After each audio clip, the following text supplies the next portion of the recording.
These emotional themes, you might be a little bit embarrassed to even talk about it. It's a really good indicator that you're right. If it feels a little humiliating to admit, or you're embarrassed to say this happened and I behaved this way, or that's the love, that's the juice. I'm really excited today because you'll learn from Meg LeFauve.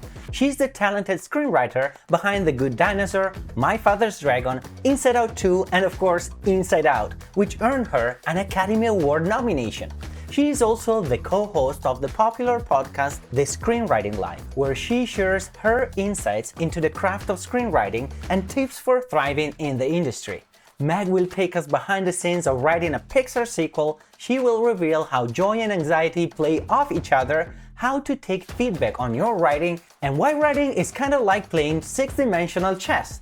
And if you stick around until the end, you'll discover why this t-shirt was Meg's idea. Plus, Meg will share the secret to keeping your story fun without losing your audience's engagement.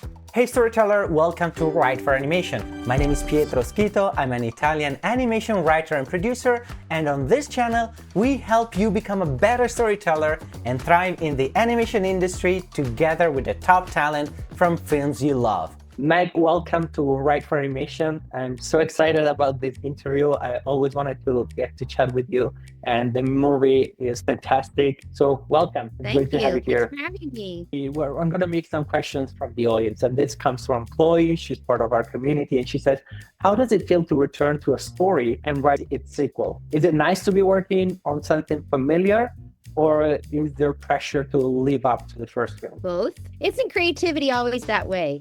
I loved going back to write these characters again. To me, it's their family. You spend so many years with them.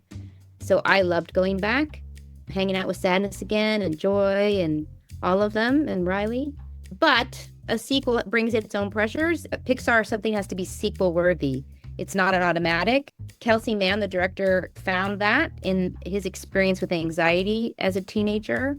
I certainly related to it. My dad used to call me Moody Meg.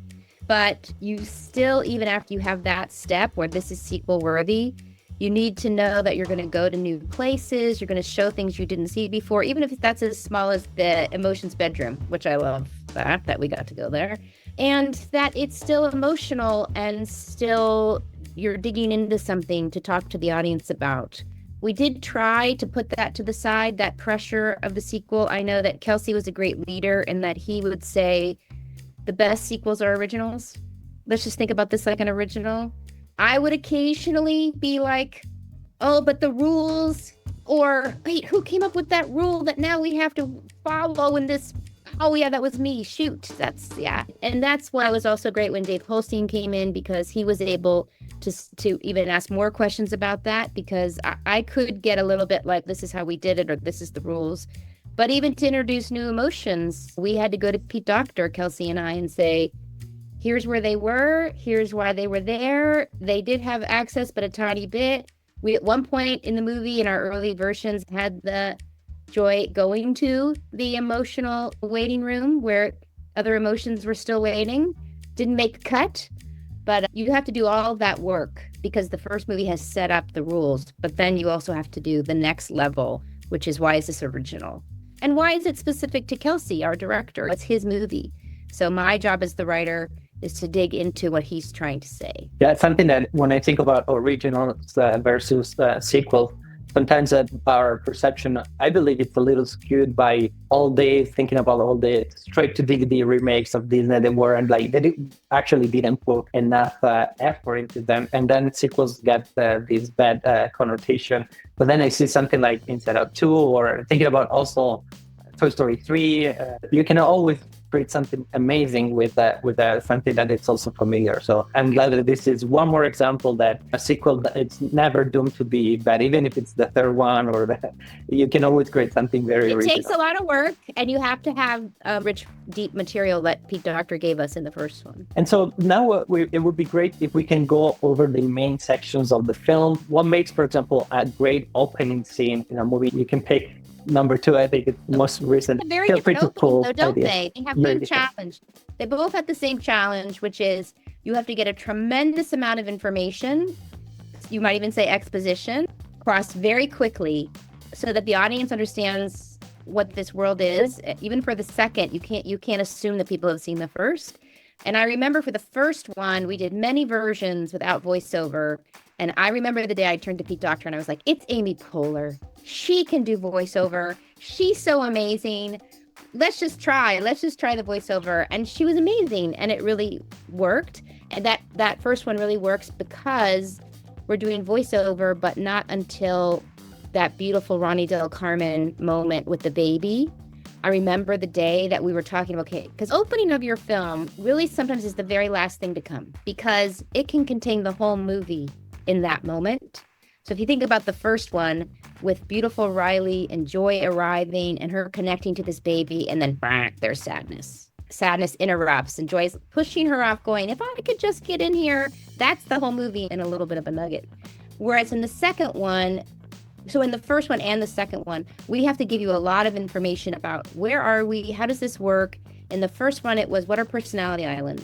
Now in the second one, you have to introduce all those emotions, the memories, the personality islands, and this whole new idea of the sense of self, and that the sense of self is connected to the belief system. That's a lot. In many versions, we had the belief system at the end of the movie.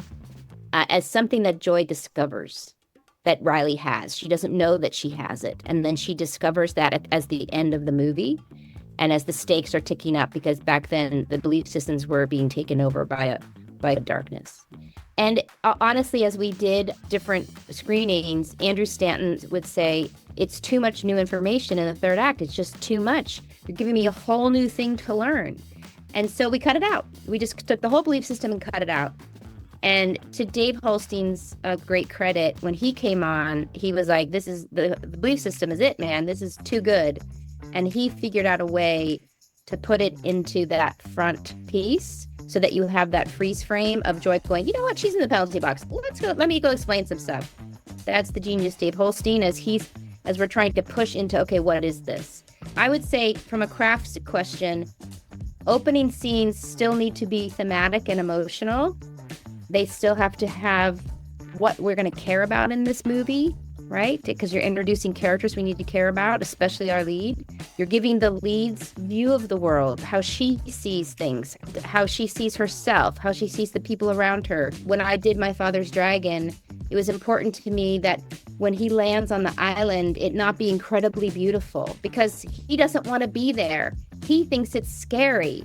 So it needs to feel scary so that we're in his emotional point of view. So to me, that's one of the most important things you're doing in these opening scenes is really rooting us down into how Joy views the world, how she views sadness in the first one, how she views her role now that she's in the second one, right? And still getting all of that exposition out. And the way to do it is to keep it very active. Andrew Stanton used to say, if you got to do the exposition, have them chased by sharks. Meaning, the more active you can keep that exposition, the more the audience is going to go with it. And as long as you keep it emotional and from somebody's emotional point of view. I love how it came together with very action-packed at the beginning, and then there's literally a pause to, okay, let me explain some things. Something that is very unique, and I always wanted to ask you this in both films, is that you basically have a dual protagonist between Joy and Riley. Is it a dual protagonist? How do you envision that? And how do you structure that in your mind? It's interesting. And it started for me in the first one. So I'll talk about the first one and then the second one, because I created that idea in the first one in terms of for myself as a writer. You do have three storylines going. You have Riley, you have Who's Left in Headquarters, and you have Down in the Mind. And not only do they each have to have their own storyline, their own narrative drive, but they also have to speak to each other. So if something happens to Riley, it'll hit Headquarters, it'll hit Down Below. And if Joy changes something down below, it's got to affect Riley. So you're constantly doing this 6-dimensional chess. Sometimes you get it wrong because you're like, oh, that didn't affect Riley. That would affect Riley. You have to go back and see, is it worth it now? How would it? And it's constantly echoing off of each other. In terms of the first one, there was a lot of discussion about this very question. What's the main relationship? Because who's the protagonist? What's the main relationship? Joy is the protagonist. That was chosen by Pete. It's the same in the second movie. She has more of a parent on things, right? She is parenting Riley. Riley, for me, became the prize that in the first movie that Joy's trying to save. And I would say it's in the second movie. So Riley is her own protagonist in her own line narrative, right? But really, in terms of structuring the movie and finding the movie, it's Joy's movie. So Riley is the prize that we're trying to save, right? It helped me keep that context because you always have to go back to Joy. And honestly, there were versions where we left too much of Riley out. And somebody in the Brain Trust said, okay, just do a writing exercise. Only Riley's story right now on the board. Just Riley's story, as if it was just her own story. And that was really great to see. And we realized all the holes we had. And then you could do just headquarters, and you could do, in the second movie, anxiety. Okay, if you just pulled that out, what's happening up there? It helps you see things that you can add or that you don't need. And then you can do just Joy's story. And then in terms of that starts to create Joyce, the protagonist, what's her main relationship? And in the first movie, we had a lot of discussions because you got Bing Bong there too, right? But it really was sadness, because sadness in that movie is what Joy is with Joy the whole way, and is what Joy's really having to learn. She's learning that core idea about sadness. So for me, as a structural creator, it was sadness. And in the second movie, it's very different. It's the antagonist, who is anxiety, who, by the way, in her mind, is the hero of the movie and is the protagonist. And it should be for a good antagonist. So you got to be careful. We had a lot of first tries in which anxiety went really arch. And it was super easy and fun, by the way, to do that, right? That kind of maleficent kind of person coming in. It was super fun. But it just wasn't who Kelsey is. It didn't feel right for the story. And it's not right for our emotional truth. Anxiety is trying to help. She thinks she's the hero of the movie, so what's her version? But always, as you ask those questions and pull it apart and put it back together, it has to be Joy as the center fulcrum of all those other pieces, because she's the protagonist. Something I love is the relationship in the first movie about the protagonist having a false belief, believing some lie that they need to discover. And how it was very interesting to see that screenwriting principle in this movie, in the second one, to explode into all the false beliefs that she's adding. And I'm wondering if that was something that was part of your creative process to mix this screenwriting principle with something that it's actually real false belief that would start funny. So I gave a seminar on belief systems and how they can help you think about your character. And that you are, in essence, changing a belief system through Act 2, right? In the first movie, Joy believes, and I have to convince you that her belief is right. This is the trick. That people, as a writer, as a creator, you have to brainwash the audience that Joy is right and that sadness is bad for Riley and she shouldn't drive. So we had many days in the story room where we were all spitballing, like, what's the worst thing that sadness could do? And drive at school, cry at school worked as the best thing. But we have there's a little montage in there. She's so cute and adorable, obviously. But you really start to align with Joy. Oh my God, do not touch core memories, right? That would just be awful. And probably just don't even drive, because when you drive, it's a disaster. So we've had to brainwash you that Joy's right, so that through Act 2, you're shifting that belief system over by Joy starting to see that her belief system might be wrong, right? Like, maybe sadness isn't all bad because she just really helped with Bing Bong by just letting him be sad, right? You can't have Joy learn it too quick, right? Because then sadness has to do something annoying and you're like, damn it. And it's just way underneath subtext, you're changing that belief system until the end of Act 2. And Joy, right before the end of Act 2, Joy, under incredible stress and pressure, the world is ending. She goes all the way back to her first belief system, right? She goes all the way back to, okay, sadness, you're out of this too. Goodbye. Which then means she has to go to the end of Act 2 and really wake up and realize, oh, I've been wrong. I caused this whole thing. I caused the whole thing. In the second one, I'll be honest, it would be so great if I could say right now, of course, I took this seminar and I brought it to Inside Out too. Yeah, it's so funny. Creativity does not work that way because that would be too easy, right? Instead, what happened was we were early in the development of the movie, and the then head of story, McKenna, was on, and she is the one in the room who brought up belief systems. I think my first reaction might have been like, oh man, that's a lot. That's a lot to shove into this movie, and how would it work? And oh my God. But I also knew it was a genius idea. And then as Kelsey's drawing these beautiful strings, it just was so beautiful. And I really saw that when Joy creates the put memories she doesn't like and send them to the back of the mind, she's saying to you, it's probably better this way. And a lot of parents, we do this, right? Or we do this to ourselves. Let's just not think about that. It's the same thing as repressed emotions, right? It's the same thing as a secret vault, that we're pushing things back that we don't want to deal with about ourselves. And she, as a parent, is saying, you know what, Riley doesn't need to think about that. It's upsetting her. So let's just in the back of the mind. In essence, that's a belief that you shouldn't, it's too hard to deal with things that are upsetting. Just put it away. And that's what ultimately, one of the things she has to realize is that's wrong. We don't get to choose who Riley is. We don't get to choose that. She chooses that. And we don't get to choose. Our flaws are sometimes our most beautiful thing. A lot of this, there's a threat of perfectionism in here, right? Kelsey was very interested in how we really hold this standard to ourselves of having to be perfect. But art is not perfect by its very nature. Art and creativity and humanity is all about the imperfection, right? Perfection is the enemy of art and creation, right? It is also, if we try to push it away into the back of our mind, and you are denying a part of yourself. So it did become very much about Joy's journey, and her belief system is about beliefs and repressed memories. How were you envisioning Riley as her own will compared to the emotion in the two films? I was very interested in to learn your thought process in who's Riley and what is her agency in between the two movies. That's very much established by Pete Docter in the first movie. He was very focused on she's not a robot. They're not driving her, and then she responds that she is very much in charge. So, for example, the smallest detail in the first movie, to put an idea in, Riley had to take it. They didn't just pop it in and boom. You got to see Riley. Oh, she took it. She took that idea. She agrees with that. In this movie, it's really a much bigger piece of the whole thematic, right? That Joy and anxiety in trying to protect Riley are really getting a bit lost in that idea. The way we do with our kids, right? That your job is to protect her and tell her what to do and make things the way that you think that is best for them. And anxiety's example, really clearly not, but also true for Joy. You shouldn't be putting things in the back of the mind. So they are both coming to this understanding that she will choose, and that even some things that are upsetting to us as parents, that's okay.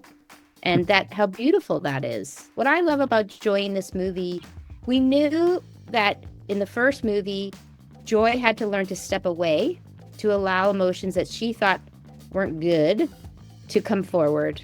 And she's learned that lesson. She's still Joy, but she basically learns that lesson, right?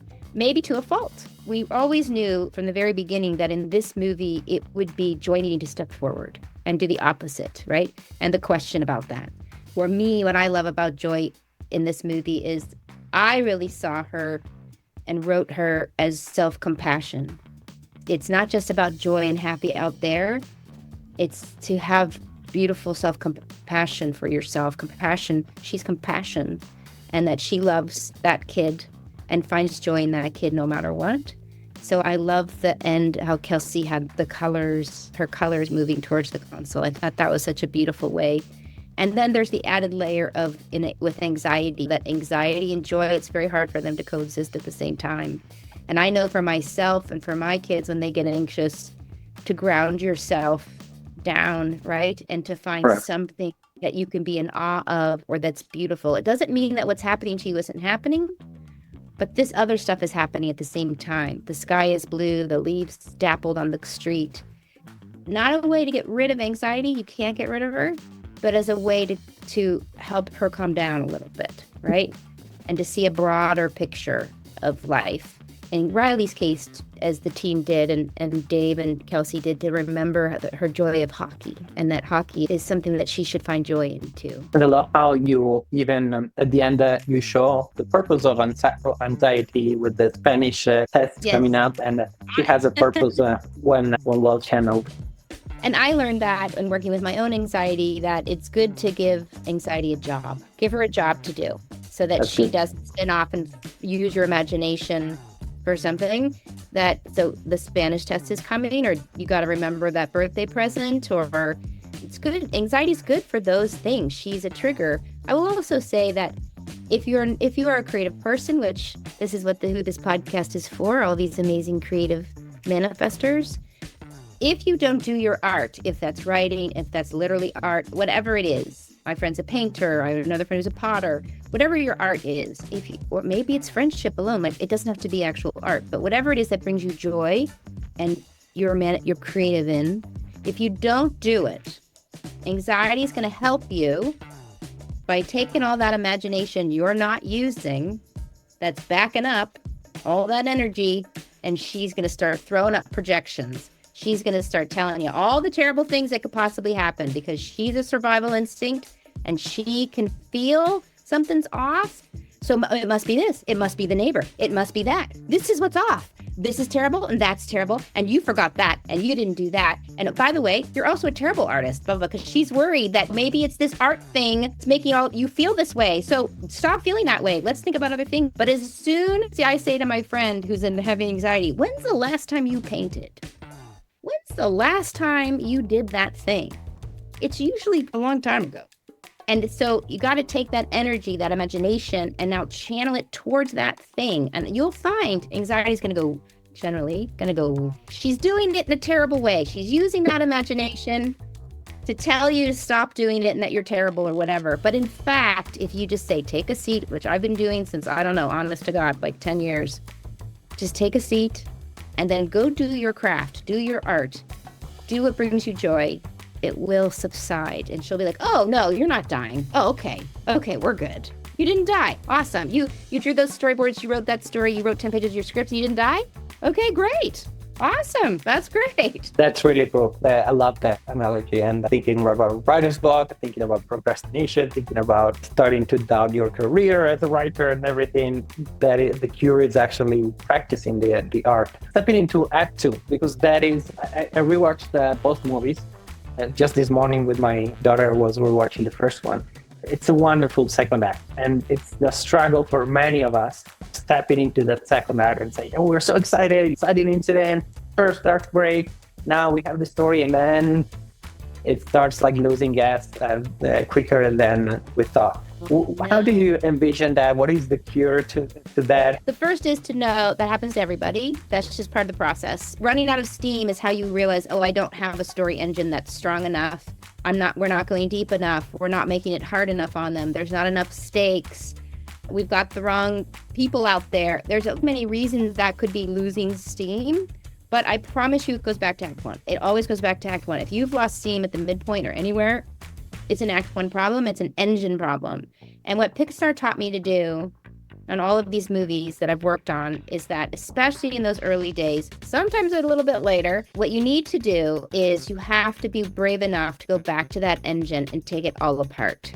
Right? Failing and 2 hours into your drive, you don't give it a paint job. It'll look better when you run out of gas, right? But it isn't going to fix the problem. Or Dave Holstein, I think, talks about it like you don't change the wallpaper, right? You got to go back and look at and be brave enough, as they are at Pixar, to say, what is the engine of this movie? And engines are made up of the world and its rules. Your characters want that drive and what's in conflict to it. It's the most simple narrative construct that we always forget when we're doing this. The want, and you've aligned me, like we said, in belief systems, you've aligned me to that want, and you have a clear something against it. Now, it doesn't have to be a person. In Inside Out 2, it's anxiety. And in the first movie, it's not. It's these islands falling, and you've taken the core memories down. I remember the day that Andrew Stanton was like, oh, you're doing a disaster movie. And I was like, yes! Oh my God, we're doing a disaster movie. So sometimes that engine can be like the genre will help you, right? So world, character want, what's opposing them. Maybe a genre is going to help you. The main relationship and tracking that emotionally and what's happening helps you. But it always goes back to Act 1. So what I do and my approach is I always look at that engine. And before I write a giant script, no, I'm all for puke drafts, by the way, people. I love just write 200 pages and don't worry about it. The dreamer's got a dream. But let's say we did that and we can tell, okay, I'm just dancing around because I ran out of gas. I like where we got, but I ran out of gas. Then I go through and I'll say, okay, what are the poles of this character? Where do they start and where do they finish? What is that belief system that's changed, right? And Joy's case, it's transformative. I've made a mistake. I have to wake up to something. There's other kinds of characters. We can talk about that. And then I say, okay, the wider apart you put those poles of that transformation, the easier your act 2 is going to be. I'm just being honest with you. The closer you put them, that's super high story math. You can absolutely do it, but just know, yeah, that's super high story math. The further apart you put them, you're going to think about it. You have to get a person to go from here to here. That's going to take a lot of kicking them in the head. The other problem is a lot of you are not beating up your main character enough. You are not. You're beating up all the other characters, but you're not making it hard on your main character. We all do it. Your job is to get a stick and beat them up, because that's how we learn. That's how we wake up. Unfortunately, think about what changed you. It probably wasn't a picnic. So really beating up your main character, giving them a strong want. Look at their pulse. They start here and end here. What are the things that will wake them up in Act 2? Are the stakes high enough? Is there a ticking clock? All of those things come into play, and I will go back to Act 1, and I will just do a beat sheet. Structure is character. So where do we meet your main character? What do they believe? What do they want? Where are they in the inciting incident? Where are they at the end of Act 1? Where are they at the midpoint? Where are they at the end of Act 2? Where are they in the climax? Just those big moments. If you can write where your character is and the plot is and the main relationship is, you'll start to see a version, and really to see, does this engine really get me all the way to here? So that's how I do it. And everybody does it a different way. Some writers really like to just have fun and play with the dreamer in terms of all the different fun stuff that could happen. That's cool too. Then you've got to still go back down and say, what does this have to do with my main character and their trajectory? And that doesn't have to be a transformative character. You don't have to use 3 acts. I don't think you can do whatever you want. But that just helps me. And I learned about polls because my husband is a great writer, and he was working with Harrison Ford, and I at the time was a producer working for Jodie Foster. And both of them as actors approached their creativity by, where do I start and where do I finish? And I'll play in between. So your character is just like that. That helps you see the sandbox that you're in for that Act 2 and what that Act 2 has to earn and get you. I love that. Something that I've seen with many people at Pixar and also in my own experience, the importance of being able to start from scratch, which is sometimes very hard. How do you do that practically? Do you start from zero? For my own writing, I'm doing these puke drafts. Sometimes at Pixar, you're doing them. They'll give you time as a writer to go away and just write. Sometimes you don't have time for that, or you're more closely working with a director. So you're doing a puke draft together, if that makes sense, by throwing a bunch of stuff up. But after that, letting the dreamer dream, because they hold a lot of information that the analytical part of your brain does not hold. The analytical brain is not writing. It's this dreamer part. I will put it aside, literally put that document aside. And then I will say, okay, what do I remember? What do I like? Always start with what you like, because boy, anxiety can come in and tell you everything that doesn't work. But it's just as important in a brain trust or from getting notes from friends or to yourself to say what's working. It may not be working at the top level, blah, blah, blah, but there's something here, right? I watch the greats, Brad Bird, all of them come into their first screenings and say, there's something here that I like. There's something here that feels right to me or authentic to me. This is the ballpark of all the cacophony of things in that first draft. Start with what's working. That's just as important. And please do that for your friends that you're giving notes to. It's just as important to hear what is close or working or touched you. And then I go to that kind of outlining. And if I'm working with a director, we're doing that together. We're writing on the board all the notes from the brain trust. But really, it's what Kelsey as the director is pinging with him. I don't like this note, but I really think it's right, you guys. I think we have to address this somehow. Now, be careful of notes because it might not be in that scene. It might be somewhere else. But in terms of, we go through and we find the biggest note. This is the biggest one. Nobody Likes Joy is actually a very big note. It feels facile, but it's very big. It means the audience isn't attaching to her. They're not getting her belief system. They're not feeling the movie through her. So once we have that, we outline all new. And if anything from that old draft wants to come in, it's got to earn its way in with this new version. And sometimes that new version is just about what I call on my podcast, pick a pony, right? Because you're so busy trying to keep this stuff that you like from the last version, and there's this pony and that pony. You're just like, oh my God, I don't know, what is this? It's just a version. So I try to tell them, it's just a version. That original thing is sitting right over there. This is a writing exercise. Kelsey and I used to think about it like this is just an exercise. Don't put the weight of the world on it. As an exercise, what if all of the emotions got kicked out with joy? That was a day. We didn't have that. That was a what if. Okay, let's pick that pony. If all of them go out, what is that movie? Okay, but just in very big beats for Joy's journey. Very big beats. What does that mean for Riley? What's a very big? What's that? I'm curious. Sorry to interrupt, but I'm curious to see. When you say that you pick this pony, how does that look? Is it you and the director sitting for one day, 1 week? Sometimes it's weeks. It can be weeks because we're together. And sometimes, and if the head of story is on the show, they're doing it with us. In our case, our editor often came in to sit with us and pick those ponies and spitball what that means. Because I like that. Some writers don't, and that's completely legit. I like to have people throwing out ideas and also going, I'm not sure. And sometimes you have to say to the not sure person, including yourself, okay, let's just try. Yeah, we're not sure, but sometimes you have to go through all the wrong answers to get to the right answer. And if you cut it off too early, Pixar really taught me to play. So I guess I'm saying you really played in that barf draft.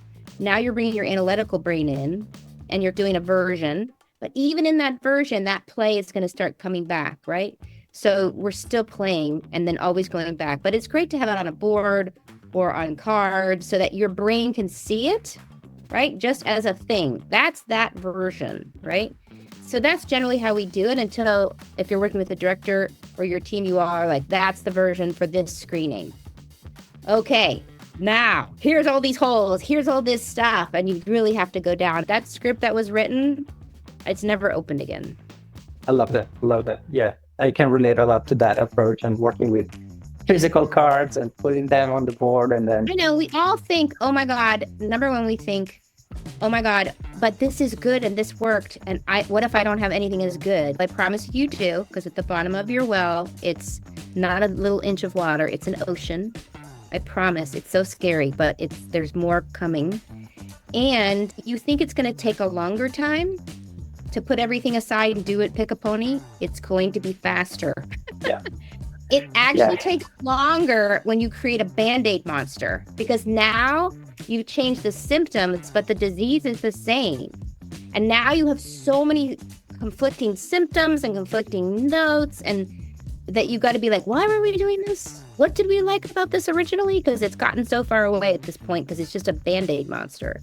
Sometimes you have to do Band-Aid monsters, but the least amount of Band-Aids is possible is what I say. Learning to take notes and handling criticism are essential skills if you want to work in animation. At the WFA Animation Academy, we focus on growth through constructive feedback. Join us to become the best storyteller you can be.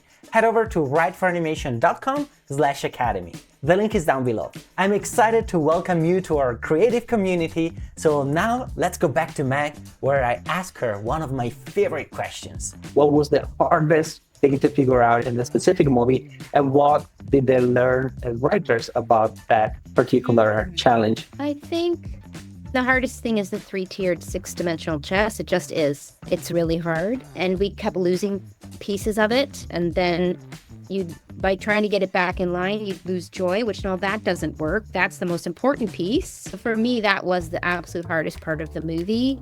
And what I learned is what I learned over and over, which is you've got to keep going back to the main character and her journey. That's the rudder of everything else. And I know that. And yet when you get in there and you got so many voices and so many scenes and so many things going on, or usually what happens is we think we have it. We think, no, there it is. I have it. But it's not reverberating. We're not down at the bottom of it yet. Or the execution of the story, the scene we wrote isn't actually getting to it. Or it doesn't line up. Oh my God, it doesn't line up. That's the deep work, and the director is always the rudder of that, and it's always going back to what they wanted to say emotionally about this. Because you can say, I want to talk about anxiety taking over headquarters. That's a situation. It's a great one. But the story is joy. And the story is how she handles that and what she learns about herself and what she learns about Riley and all the emotions from doing that. And I know that it was a very significant moment for Joy to say, and this is Dave Holstein pulling it out of the script, and really doing a beautiful job of maybe Riley just doesn't need me anymore. Probably at the very beginning, you guys aren't good for Riley. You're not complex enough to really let that land with Joy. I thought was a beautiful salute to Bruce, really making it very clear where Joy is emotionally. And I know that stuff, but then you get so overwhelmed doing all of your stuff and all the voices, but always going back to that, always go back to that, always go back to that. It made me think about when I got to chat with Tom Moore, and he has this idea of painful truth. And I always thought in terms of themes, and then I thought that after the conversation, he was able to deepen that idea. And a theme is not just a theme; it's like something that needs to really dig and like twist in the night. I love that, and I will steal it. I will give Tom and you credit, but I love the painful truth is a great. Yeah. I think about it like there are social themes in movies for sure. Do a social theme. I'm not ever saying don't, but that isn't the rudder and what is constructing the movie. The rudder, that's more the world. Rudder is that painful truth. Or I think about it as vulnerability. What do you have to say? You can pick a word, like at Pixar and Disney, we would pick a word and put it on the wall, right? But that's not a theme yet. That's just the bucket the theme is sitting in. What are you saying about that? You personally, as a creator, what is your insight into that emotional experience? What are you saying about that? And that's what your character, by the way, is coming to consciousness about at the end of Act 2. That's when that subtextual, emotional, thematic actually comes up above and can become context now. They can actually say it, right? Because they're realizing they've got it now, right? But my son is in film school, and he said to me, so I was talking to my friend about her theme, and I suddenly realized, oh, these emotional themes, you might be a little bit embarrassed to even talk about it. Do you think that's right? It's a really good indicator that you're right. If it feels a little humiliating to admit, or you're embarrassed to say this happened and I behaved this way, or that's the love, that's the juice. And that's why it's art and not craft, because you are brave enough. You're brave enough to say it. And the audience needs you to be brave enough to say it so they don't feel so alone. And it can be hard to get into your conscious mind because it's usually unconscious when we start. And to me, that's what all the drafts are about, is just trying to dig that in and pull that up. It can take a while. I love that it's also more honest in terms of letting yourself surprise. Because it's unconscious, you don't know where the truth is, and the story allows us also as creators to find truth that we didn't know about at the beginning, not necessarily. Yeah, when you finally get it, you're like, yeah, I knew that. But you did it in part of you this whole time, but it didn't have words. It didn't. And that's why you need a trusted partners and support. Is this authentic to you? And asking you questions. Sometimes just asking why a lot. Why helps. And sometimes it's that barf draft. It's that free writing, because your intellect doesn't have time to shut it down because your intellect's afraid of it emotionally. It doesn't want it to be conscious. But those free writings, it'll just poof. You'll be so surprised the character said that. And then you'll feel like, oh, in the first movie, when Riley comes home and she basically says to her parents, you want me to be happy, but I'm not. I had to write that really fast. And I really think it came up because I had to write it so fast. Because that's what I wanted to say to my parents when I was 11 years old. But I don't think if I had a lot of time, I think my brain would have been like, nah, that's sentimental. Nah, it's too cheesy, sentimental. As soon as your brain is saying to you, something is cheesy or sentimental, I want to challenge you to go write it as cheesily and as sentimentally as you can. I love that. Because there is an emotion sitting in there that your brain is afraid of. So be a warrior and write cheesily. It's an exercise. Just write it. No one has to see it. Exactly. I think you have to dare to be cheesy in order to find it. You have to risk being cheesy. Yes, and I see that a lot. Let's do t-shirts. Dare to be cheesy. Dare to be cheesy. Done deal. Yeah, absolutely. And dare to be cheesy, because the greatest movie, I was thinking about Interstellar from Nolan. If you look at it from a different angle, it's very cheesy.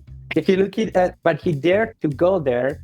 And in many Pixar movies, I think it's right before that line of cheesy, because it doesn't feel cheesy at all. It's like, at least for me, it's a fantastic sci-fi film about love and time.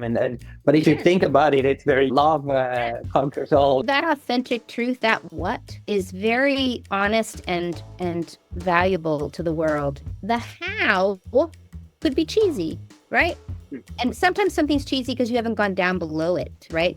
Love conquers all. Okay, feels cheesy. Why? Why for you? What kind of love?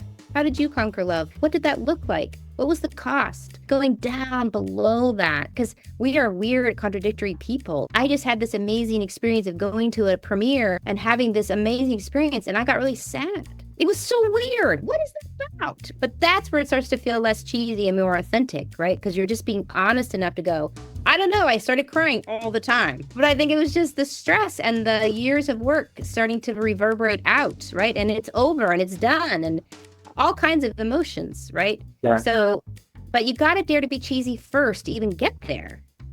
Exactly. Yeah. Dare to be cheesy. And we have a few minutes left. And this morning, I was rewatching the first one, and I really got thinking about Bing Bong a lot. It's such a great character on so many levels. And so, can we talk about Bing Bong for a little? Talk about Bing Bong. I think that the best person to talk about Bing Bong is Pete Docter. It was based on imaginary friend. And when Pete first wanted to do Inside Out, his pitch was about that his daughter was so joyful until she turned 11, and then he lost her. He lost her joy. And so he wanted to investigate that, but he also wanted to investigate the loss as a parent that you have when your child grows up, because that little kid they were is gone. Like, they're gone. And I now understand this because now my kids are 20 and I feel that loss. It's a very strange loss because they're standing right in front of you. But all that you were, it's dust, it's gone. And so that's, I think, where Bing Bong came out of in his exploration of that with Ronnie Del Carmen, is Bing Bong is that childlike child she was, right? And it's gone. It is gone, right? I don't think it's gone in Pete Docter, by the way, because I think he is one of these rare geniuses who has kept that connection to the universe. It's amazing to me. It's just amazing. So that's where he really came from. And then my job, because when I came on the movie, he existed, and that scene where he disappears did exist, that Ronnie Del Carmen. So for me, it was like, okay, how's that Joy's journey? Because Bing Bong alone wasn't enough to, like this engine to support the whole film, right? That's almost like a short film if it's just Bing Bong and Joy, right? It needed to be a bigger, deeper conversation, and Pete was just coming to understand maybe it was sadness. So then my job is, we have this beautiful thread moving through of Bing Bong. So how does it interact with the sadness larger, and how is he part of that and part of her helping understand that? Because Joy in the first movie is trying to keep her kid the way she wants her to be, which is the same thing as losing your childhood. It's that parent doing that. So that's really how I interacted with Bing Bong. But I cannot take credit for Bing Bong. I will tell you, I tried really hard to get him in the second movie. If only I did a bar where the workers go and they had a big Bing Bong shrine and he was talking and as a hologram. I did all, but I couldn't. It didn't happen. That's wonderful. So let's see some of the questions from the audience. I think we can squeeze in one or two before the end of the hour. So it's from Terry. He's also part of our Writer Animation community. And he says, I've been working on outlining a few new ideas, but I'm struggling to find the balance between making something being absurdly fun and still believable. What's the secret to creating a world and characters that are both extremely unique and fun without completely break the audience's immersion or end up not making sense? I would say have all the fun you want and don't worry about it. But first, just let it break. And after you've done that, probably you need to go look at your main character in this deeper emotional thematic and start grounding us into that experience of being human. Even if the character isn't a human, I know that. I don't care what they are, but you're really talking about the human condition. So if you can ground me into that human condition and maybe get that emotional point of view, because sometimes if you do absurdity everywhere and there's no human entrance point into it and somebody's view of it, good, bad, I like it, I don't like it, that's good, we should really not be doing that, we should be doing more of that, whatever that is, that kind of human view of that absurdity will root us down, right, into it, and we'll know how to process it, right? I mean, think how Joy roots us in both movies immediately with voiceover, right? She's going to talk you through it. So I think that absurdity, you can go as far as you want. I mean, look at Terry Gilliam, and look, it's so fun. But it's always there's always human pathos, and there's usually an emotional point of view on it, would be my guess. There's no rules, but that would be what I would suggest. Meg, this was wonderful. One of my favorite interviews. I wanted to talk with you. It's a check on my bucket list, and And I know enjoy that we probably the didn't talk. get to all the questions. If people have more questions for me, my podcast, The Screenwriting Life, has a Facebook page, and I answer questions there sometimes if I can help you. I've set up a workshop site so that I can once a month answer your questions, and I can give you feedback on your scripts. And so there's a TSL workshop, which you can find the link on the Facebook page, because I feel bad we didn't get to a lot of the questions. So I'm still Well available below, to help yeah. you guys. There you have it. Keep learning from Meg by listening to her great podcast, The Screenwriting Life, or join one of her amazing workshops. The links to those are also below. In the meantime, keep learning from Pixar storytellers by watching this playlist I've set up for you. I'm Pietro, and this is Write for Animation. Don't forget to subscribe so you don't miss any new videos. Thanks for watching, and I'll see you there.